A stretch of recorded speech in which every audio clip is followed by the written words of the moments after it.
आजिकल गोटे कॉमन समस्या रोची प्रेगनेंसी न हवाटा किंतु ए जिनस बेसी चिंता करबा दरकार नहीं कहीं आजिकल जी मेडिकल एडवांसमेंट्स हेची प्राय फर्टिलिटी इश्यूज पे किसी ना किसी सॉल्यूशंस रोची किंतु ए जिनस फर्स्ट स्टेप सब गोटे ही थाए और सेटा होची आपनकर कोन पे प्रेगनेंसी रोहुनी से जिनसर कारणटा जानिबा। पेशेंट मानकर प्राय गोटे प्रश्न थाए कि मैडम आमे घरे बसिकी मेडिसिन खाइले प्रेगनेंसी हे जिवो नाही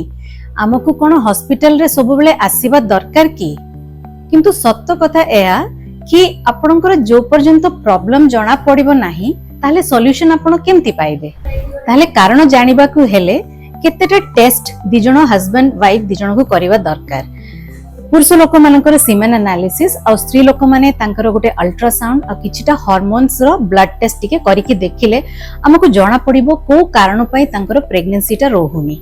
ताहले डेरी करंतु नाही आपनकर माता पिता हबार स्वप्न को साकार करिवा पई फर्स्ट स्टेप ता नियंतु।